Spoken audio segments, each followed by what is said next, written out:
The war began at Proxima Station, humanity's outermost military outpost. Commander Tony Garcia watched the Council advance fleet approach on his tactical screens and knew he was about to die. 50 alien warships were moving toward his station, while he had only 12 human vessels to defend with.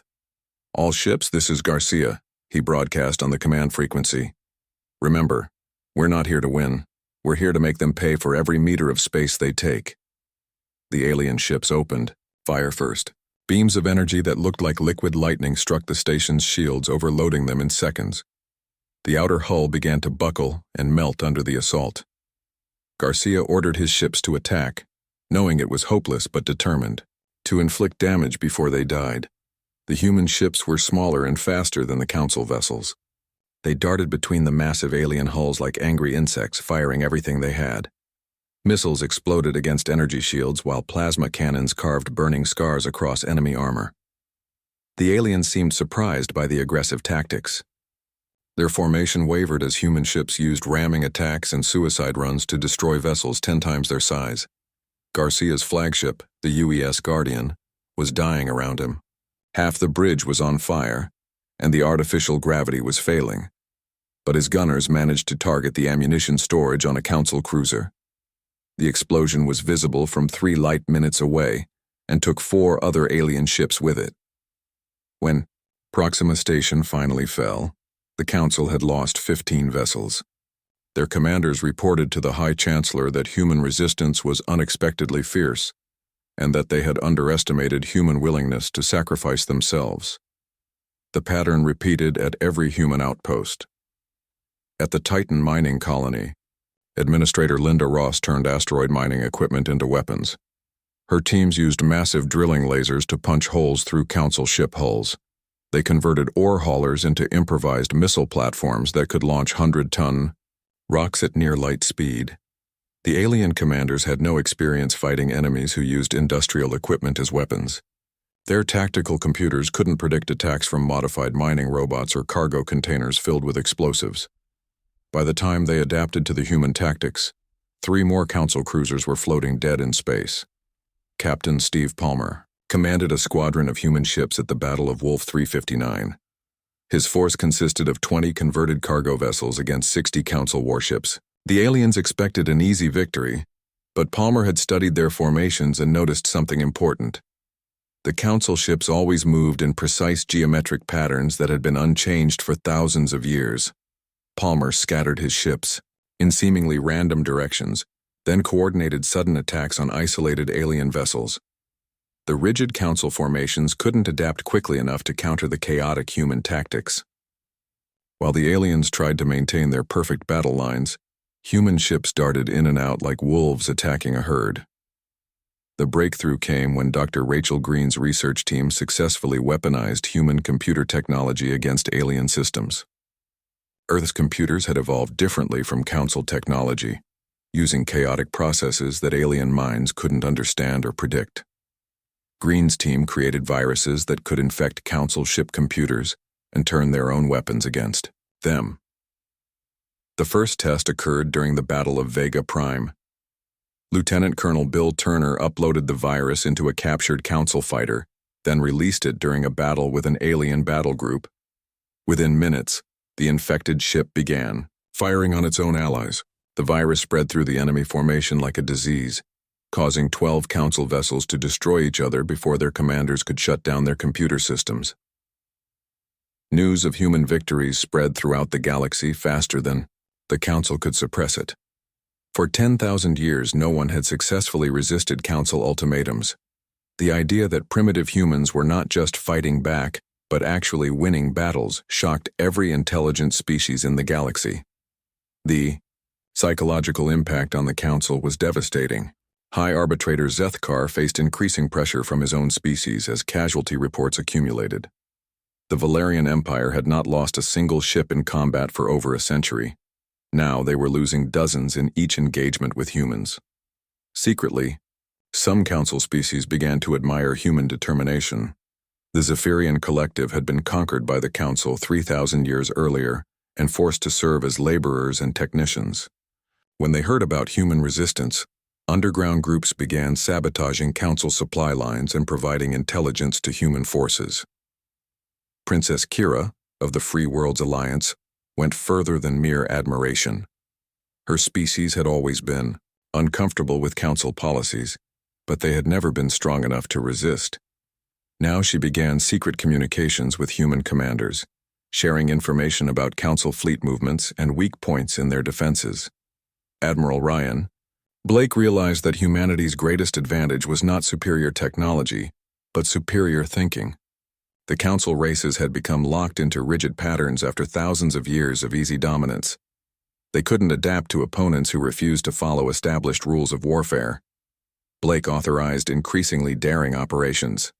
Human ships began appearing deep inside Council territory, attacking supply convoys and communication stations. The aliens had never faced enemies who ignored the proper boundaries of warfare. Their response was always too slow and too predictable. Captain Maria Santos led a raid on a Council fuel depot that was supposedly impregnable. Her team of engineers, led by Peter Clark, had modified captured alien technology in ways the original designers never imagined. They combined human computer systems with Council power sources to create hybrid weapons that were more effective than either technology alone. The raid succeeded because the Council garrison couldn't understand how primitive human systems could interface with advanced alien technology. Their defensive computers were programmed to recognize known threats, but they had no protocols for dealing with hybrid weapons that operated on completely different principles. As human forces continued to win impossible victories, the Council's unity began to crack. Several member species started questioning whether the war was worth the cost. The Etherian Republic formally protested the high casualty rates and demanded negotiations with human leaders. High Chancellor Mordak rejected all calls for peace talks. "We will not negotiate with chaos bringers," he declared. "The Council's authority cannot be questioned by primitives or those who sympathize with them." But private communications between Council worlds told a different story. Commander Alex. Stone's intelligence teams intercepted growing complaints about the war's cost and duration. Some alien commanders were reporting that their crews were becoming demoralized by repeated defeats at human hands. The turning point came when humanity launched its most ambitious operation yet. Blake had identified a critical weakness in the Council's supply network. They were dependent on a single hyperspace junction called the Nexus Gate for moving resources between their core worlds and frontier territories. Captain Amy Foster volunteered to lead the attack on Nexus Gate with humanity's newest prototype vessels. These ships combined human engineering with captured Council technology to create something entirely new. Vessels that could phase between dimensions using modified alien power systems.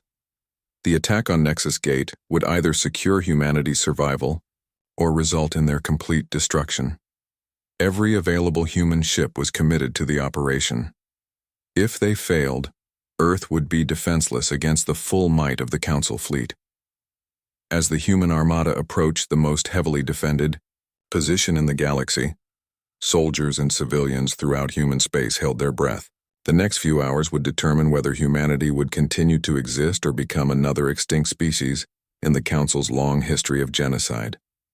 Jake Morrison, now commanding a squadron of the new hybrid warships, looked at his tactical display and saw thousands of Council vessels defending Nexus Gate.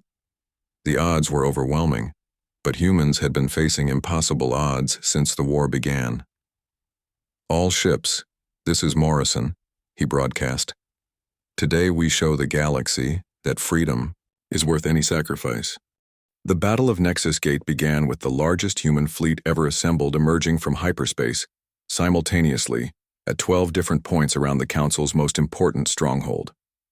Admiral Blake had planned the operation for months, using intelligence provided by Princess Kira and other secret allies within the Council. Captain Amy Foster commanded the lead squadron of humanity's newest warships. These vessels represented the peak of human engineering combined with captured alien technology. Dr. Peter Clark's modifications had created ships that could phase between dimensions, making them nearly impossible for Council weapons to target effectively. The Nexus Gate itself was a massive structure the size of a small moon, Surrounded by defensive platforms and protected by over 2,000 Council warships, the space around it looked like a metal forest of weapon emplacements and shield generators. No force in galactic history had ever attempted to assault such a heavily defended position. "Phase drive activated," Foster announced to her squadron. "Remember, we stay visible just long enough to draw their fire, then phase out before their weapons can lock on."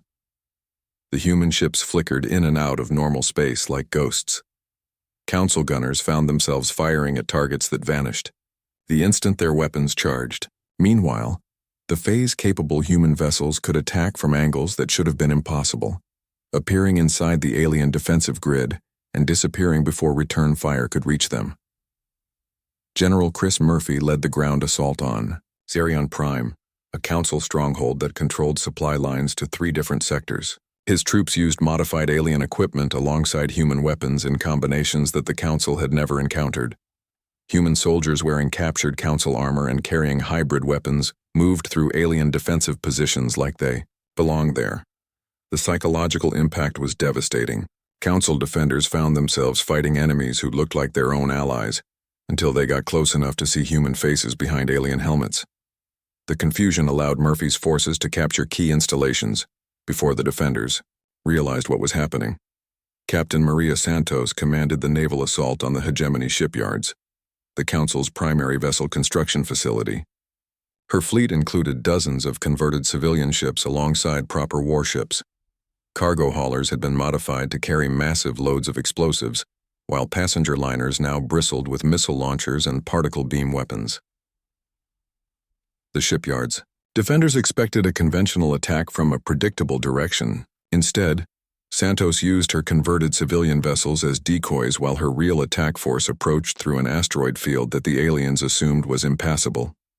Human ships, smaller and more maneuverable than Council vessels, navigated the dangerous terrain without difficulty. When the human fleet emerged from the asteroid field, they were already inside the shipyard's defensive perimeter. Santos's ships began systematically destroying construction facilities and half-finished Council warships. The aliens couldn't bring their heavy weapons to bear without risking damage to their own infrastructure. Dr. Janet Kim's breakthrough in quantum communications allowed humanity to coordinate these attacks across vast distances. Her system enabled instantaneous communication between human forces throughout the galaxy, something the Council's bureaucratic command structure couldn't match. While alien commanders waited for orders to travel through normal space, human forces could adapt their tactics in real time. Colonel Derek White used this advantage to execute simultaneous strikes on Council supply lines throughout their territory. His forces hit fuel depots, ammunition warehouses, and communication relays at precisely coordinated moments.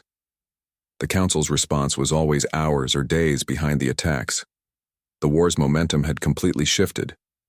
What began as a Council campaign to eliminate an upstart species had become a desperate struggle to maintain their authority. Human forces were no longer just defending their colonies but actively liberating worlds that had been under Council control for millennia. The Zephyrian Collective was the first to openly rebel. Their homeworld declared independence from the Council and requested human protection. Within days, human ships arrived in the Zephyrian system and established defensive positions around the planet.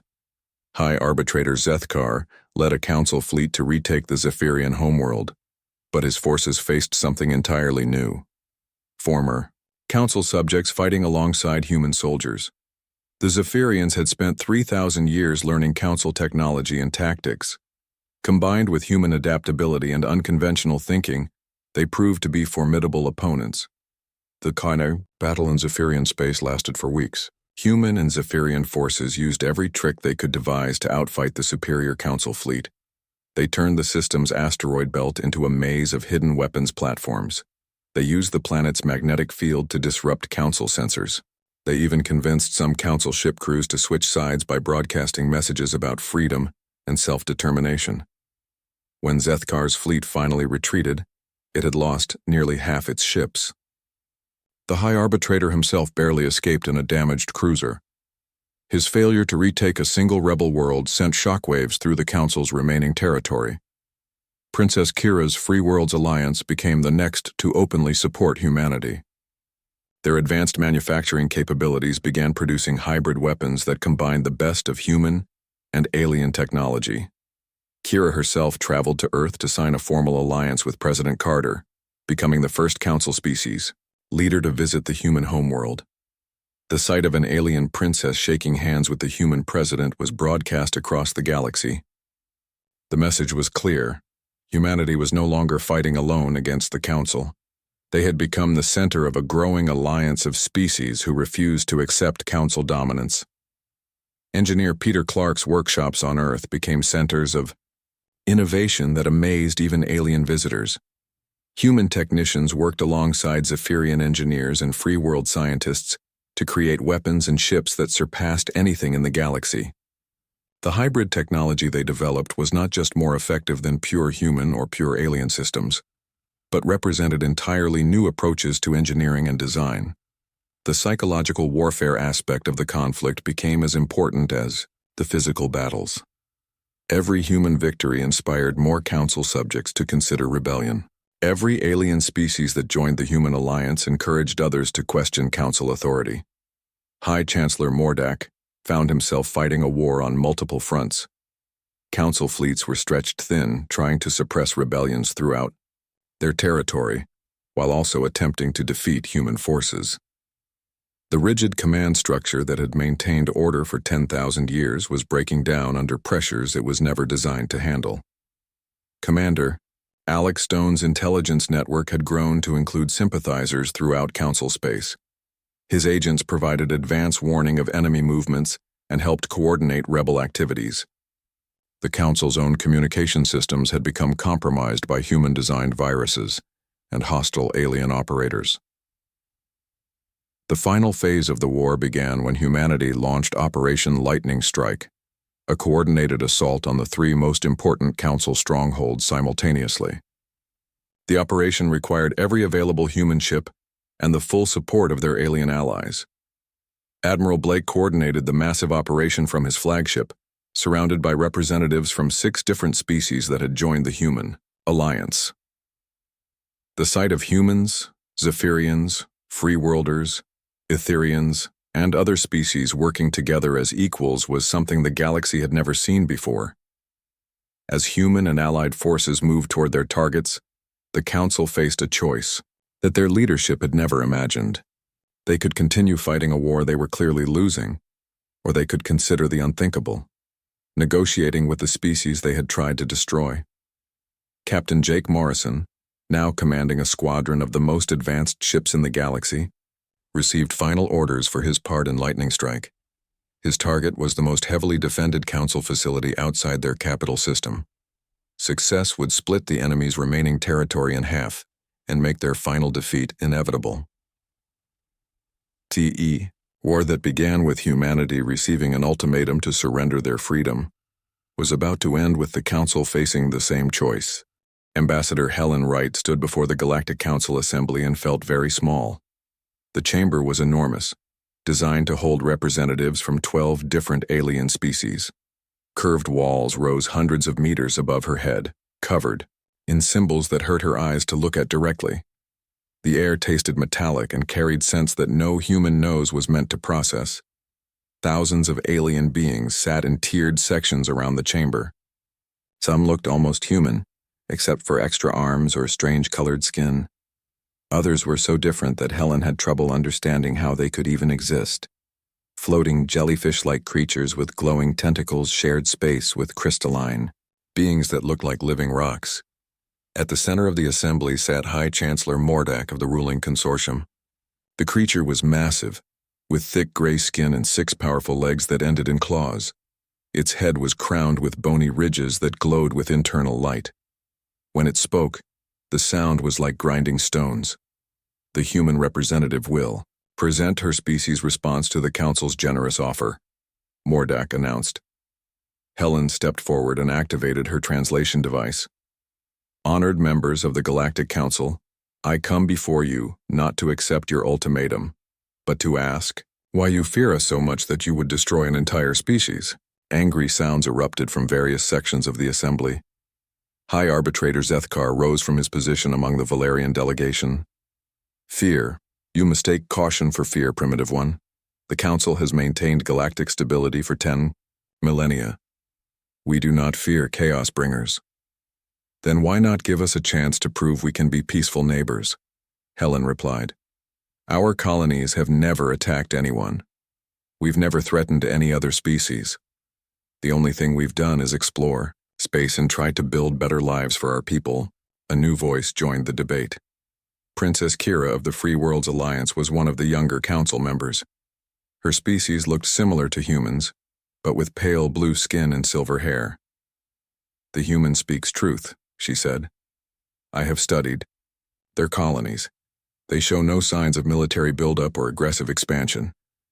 You speak from ignorance, Mordak replied, his voice booming through the chamber. This species advances too quickly. In mere decades, they have achieved what takes most civilizations centuries to accomplish. Such rapid growth always leads to conquest and war. Helen felt desperate. What if we agreed to slow our expansion? What if we accepted limits on our technology development?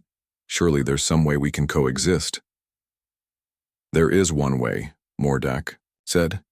Submit to council authority completely. Accept our guidance in all matters. Allow us to place governors on your worlds and supervisors in your governments. Prove over the next 1,000 years that you can be trusted to exist without disrupting galactic order. You're asking us to give up our freedom, Helen said. No species should have to choose between slavery and death. Freedom is a luxury earned through wisdom and restraint, Zethkar replied. Your species possesses neither. The council has spoken. You have 7 days remaining to evacuate your colonies and return to your homeworld. If any human presence is detected beyond your system after that time, we will consider it an act of war. The assembly voted.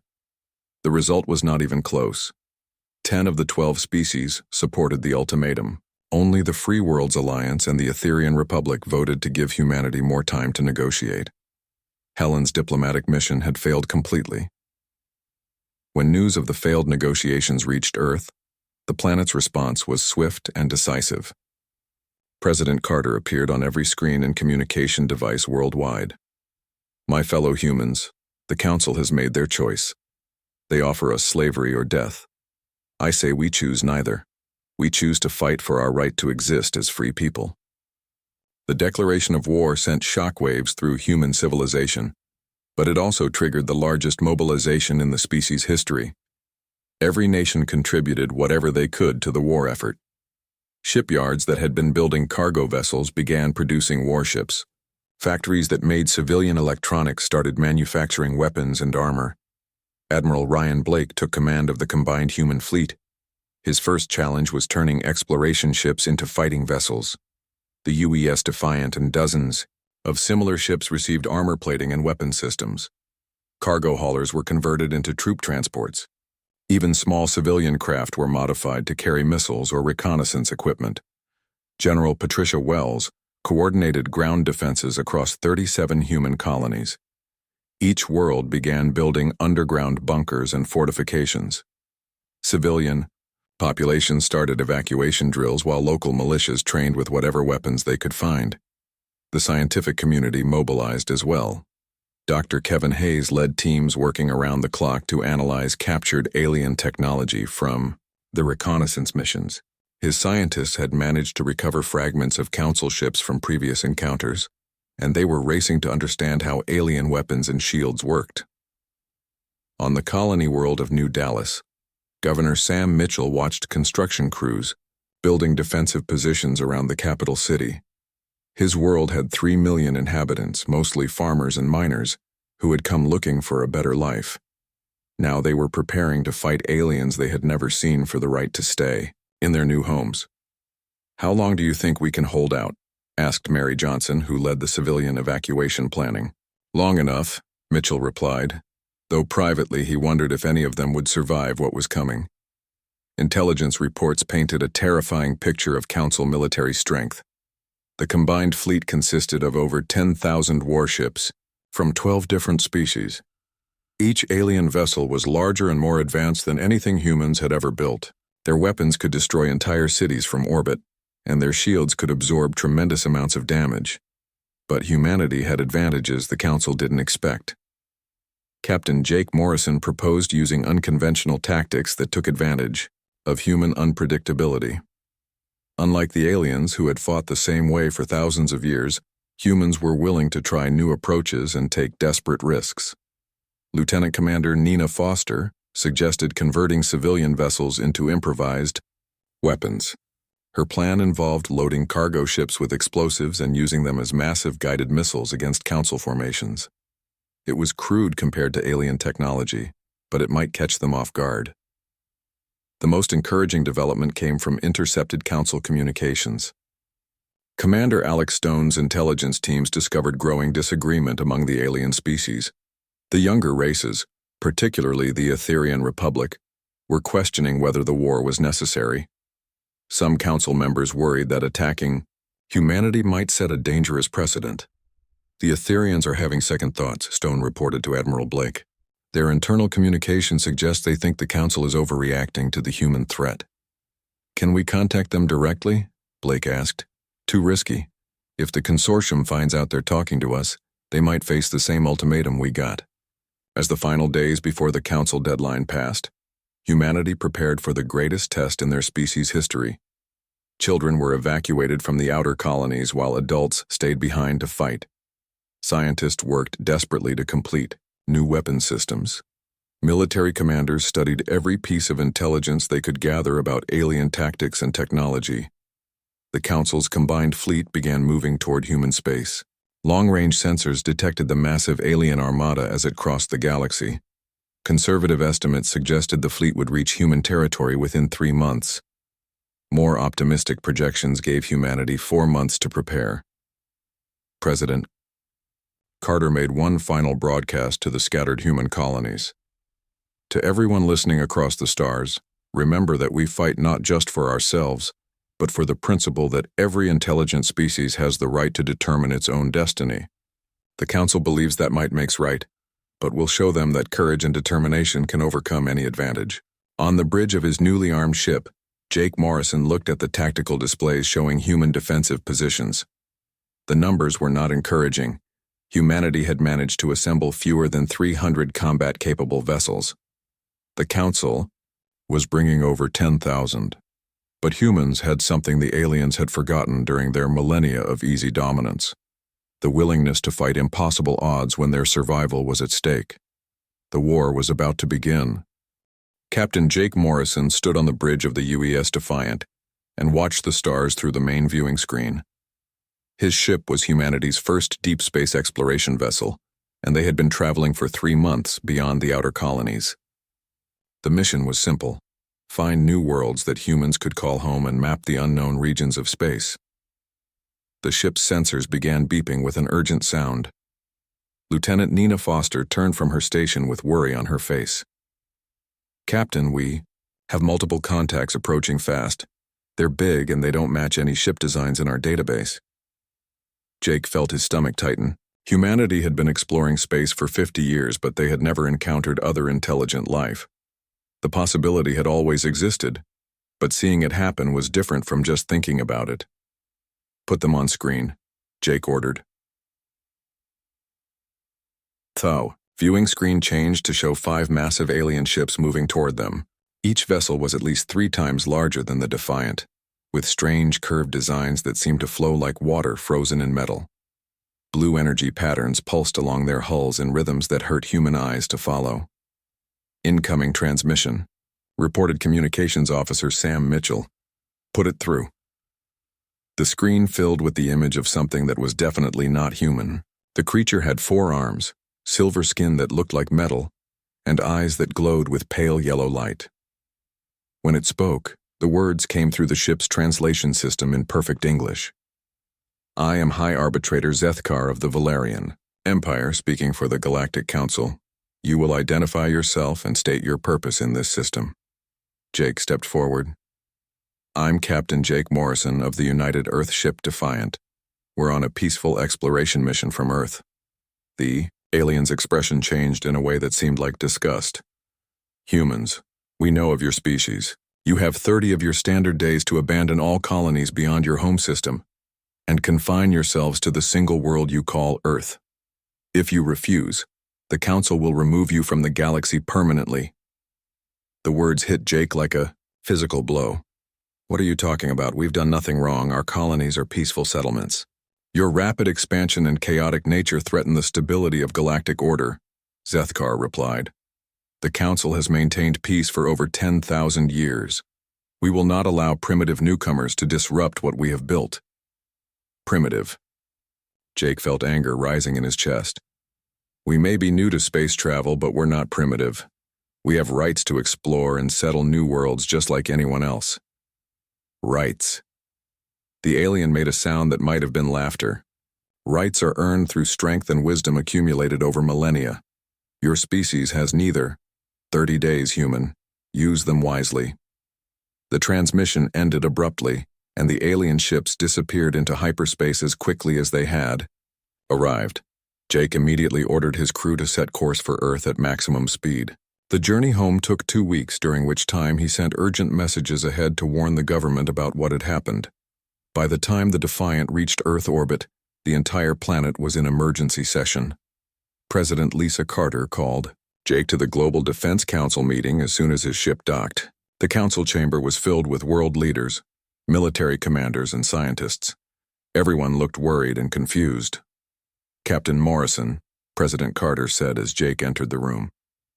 "Tell us exactly what happened out there," Jake repeated, every detail of his encounter with the alien ships. When he finished, the room erupted in discussion. Admiral Ryan Blake, the head of Earth's Space Defense Force, stood up and demanded attention. "We need to prepare for war immediately," Blake said. "If these aliens think they can just order us around, they're about to learn how wrong they are." Director Kate Sullivan from the Diplomatic Corps shook her head. "We should try to negotiate. There must be some way to reach a peaceful agreement with this council." "Negotiate." Blake's voice was full of anger. "They gave us 30 days to abandon our homes and go back to living on one world. What exactly do you want to negotiate about?" President Carter raised her hand for silence. "We need more information before we make any decisions. Director Sullivan, I want you to prepare a diplomatic mission. Admiral Blake, start preparing our defenses just in case, and I want our intelligence services to find out everything they can about this galactic council." Over the following days, humanity learned disturbing facts about their situation. Archaeological teams studying abandoned alien ruins found evidence that 17 other species had simply disappeared from the galaxy over the past 10,000 years. Each time, the last records mentioned visits from council representatives, offering the same choice: submit or be destroyed. Commander Alex Stone led a secret reconnaissance mission to gather intelligence on council forces. His small stealth ship managed to intercept alien communications near the border systems. What he learned made everyone's blood run cold. The council wasn't just threatening humanity because of their expansion. Internal communications revealed that the aliens were terrified of human adaptability and technological advancement. In just 50 years, humans had gone from primitive rockets to faster-than-light travel. The council feared that given more time, humanity would become powerful, enough to challenge their authority. "They're not trying to maintain galactic peace," Alex reported to President Carter. "They're trying to maintain their control.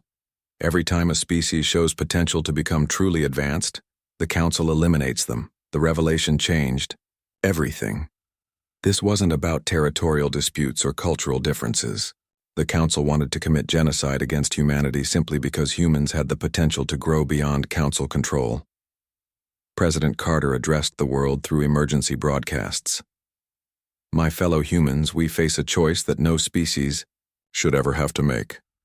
We can submit to alien masters and abandon the dreams that have driven us to the stars, or we can stand up for our right to exist as free beings." The response was immediate and overwhelming. Every nation on Earth pledged their full support. Former enemies became allies overnight. The European Union offered their advanced manufacturing facilities. The Asian Federation provided their expertise in electronics and computing. The American states contributed their military experience and organizational skills. But even with the entire world united, the situation seemed hopeless. Intelligence reports suggested the Council had thousands of advanced warships from 12 different alien civilizations. Humanity had fewer than 200 ships, most of which were exploration or cargo vessels hastily converted for combat. As the 30-day deadline approached, Ambassador Helen Wright prepared for one final attempt at diplomacy. She would travel to the Council's assembly point and make humanity's case before the alien leadership. Few people expected her mission to succeed, but President Carter insisted on trying every option before resorting to war. Jake Morrison volunteered to command the escort ships for Wright's diplomatic mission. As his ship prepared to leave Earth orbit, he looked down at the blue world below and wondered if he would ever see it again. The next few weeks would determine whether humanity had a future among the stars, or would become just another extinct species in the Council's long history of genocide. The war hadn't started yet, but everyone knew it was coming. Operation Lightning Strike succeeded beyond humanity's wildest expectations. The coordinated assault on 3 major Council strongholds demonstrated to the galaxy that the ancient order was completely broken. Human forces, supported by their growing alliance of rebel species, captured or destroyed every target with minimal losses. The most significant victory came at the Consortium Central Command, where General Chris Murphy's combined human and Zephyrian forces captured the Council's primary military coordination center. The facility contained detailed records of every Council operation for the past 1,000 years, including evidence of 17 previous genocides committed against emerging species. President Lisa Carter ordered the immediate release of these records throughout the galaxy.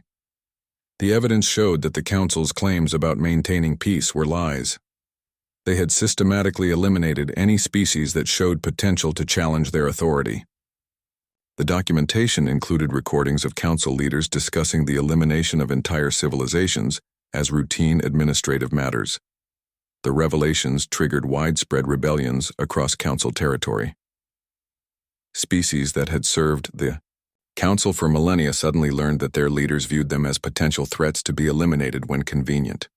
Within weeks, over half the Council's member species had declared independence or openly joined the Human Alliance. High Chancellor Mordak's response to these rebellions revealed the true nature of Council authority. He ordered the bombardment of rebel worlds, including planets populated by species that had been loyal Council members for thousands of years. The attacks killed billions of innocent civilians and turned even moderate Council supporters against their own government. Captain Amy Foster led the human response to these atrocities. Her phase-capable ships appeared without warning in systems where Council forces were attacking civilian populations. The sight of human vessels materializing between Council battleships and defenseless planets became a symbol of hope throughout the galaxy. Foster's intervention at the Kytherian homeworld was broadcast live across thousands of star systems. Council ships were systematically destroying cities when human vessels appeared and began engaging the attackers. The battle lasted 6 hours, with human ships using their phase drives to attack from impossible angles, while protecting evacuation transports loaded with alien refugees. The psychological impact of humans risking their lives to protect alien civilians was devastating to Council morale. Many Council ship crews began refusing orders to attack non-combatant populations. Some entire fleets switched sides after their commanders announced they would no longer serve a government that committed genocide. Admiral Ryan Blake found himself commanding not just human forces but a coalition fleet representing over 20 different species. The diversity of the alliance created challenges, but it also provided advantages that the Council couldn't match. Each species contributed unique technologies and perspectives that enhanced the combined fleet's effectiveness. Dr. Kevin Hayes, now serving as Director of Alliance Technology Development, oversaw research programs that pushed the boundaries of known science. Human creativity combined with alien knowledge created innovations that neither could have achieved alone. Ships could now travel faster than light through multiple dimensions simultaneously. Weapons could target enemies through alternate realities. Defensive systems could protect entire planets by shifting them slightly out of normal space. The final assault on Consortium Prime began 1 year after the Council's declaration of war. President Carter had assumed direct command of the Allied Liberation Fleet, a force that included representatives from 37 different species united in their determination to end Council tyranny. The capital world of the Council was protected by every defensive system known to galactic civilization. Orbital platforms surrounded the planet like a mechanical shell. Energy shields covered the entire system. The remaining Council fleets, nearly 3,000 ships, waited in defensive formations that had never been breached in the Council's 10,000-year history. But the Alliance fleet that approached Consortium Prime was unlike anything the galaxy had ever seen. Human ships phased in and out of reality, while alien vessels used technologies that the Council had forbidden for millennia. Former Council subjects fought alongside their liberators using weapons designed specifically to counter the defenses they had once served. General Patricia Wells coordinated the ground assault, while Admiral Blake managed the space battle. Their forces included human marines, Zephyrian commandos, free world assault troops, and soldiers from dozens of other species. The diversity of the assault force made it impossible for Council defenders to predict their tactics or counter their strategies. The battle was won not through superior firepower but through superior inspiration. As Alliance forces fought their way through the Council's defenses, civilian populations throughout Consortium Prime began uprising against their government. The sight of humans and aliens fighting together as equals, risking their lives for each other's freedom, triggered revolutionary fervor that the Council couldn't suppress. Captain Jake Morrison led the final assault on the Council Assembly Chamber. His mixed squadron of human and alien ships fought through the last defensive perimeter, while Council leaders watched their empire collapse around them. The chamber where the Council had condemned humanity to extinction was now filled with representatives from the species they had oppressed. High Chancellor Mordak's surrender came not on a battlefield, but in his own Council chamber. Surrounded by his own species demanding an end to the war, he had no choice but to accept the Alliance's terms. The ancient order that had ruled the galaxy for 10,000 years officially ended when Mordak signed the Articles of Dissolution. The aftermath of the war saw humanity take on a role they had never expected: galactic liberators and peacekeepers. Captain Morrison became the first human ambassador to the new Galactic Assembly, a democratic institution that replaced the authoritarian council. The new government's charter, largely based on human principles of individual rights and representative democracy, guaranteed every species the right to determine their own destiny. Earth became the headquarters of the Free Galaxy Alliance, with President Carter serving as the first elected chancellor. The irony was not lost on anyone. The species the Council had tried to eliminate for being too chaotic and unpredictable had created the most stable and just government the galaxy had ever known. The reconstruction effort required unprecedented cooperation between former enemies. Council species that had supported the war found themselves working alongside their former victims to rebuild devastated worlds. The process was difficult and sometimes tense, but it gradually created understanding between species that had viewed each other as enemies for millennia. Dr. Rachel Green established the Galactic Technology Sharing Initiative, which ensured that scientific advances would benefit all species rather than being hoarded by the powerful. Her work led to medical breakthroughs that eliminated diseases that had plagued various species for centuries, and agricultural improvements that ended famine on dozens of worlds. The war crimes trials held on Earth set new standards for galactic justice. Council leaders who had ordered genocides faced judgment by representatives of their victims. The proceedings were broadcast throughout the galaxy, ensuring that future generations would understand the consequences of tyranny and oppression. 5 years after the war's end, Commander Alex Stone stood on the observation deck of New Geneva Station, humanity's new diplomatic center in orbit around Earth. Through the transparent walls, he could see ships from over 100 different worlds, arriving and departing freely. The sight that would have been impossible before the war had become routine. The transformation was remarkable. Species that had been enemies for thousands of years now traded peacefully and collaborated on scientific projects. The rigid hierarchies that had defined galactic civilization for millennia had been replaced by flexible networks of cooperation and mutual aid.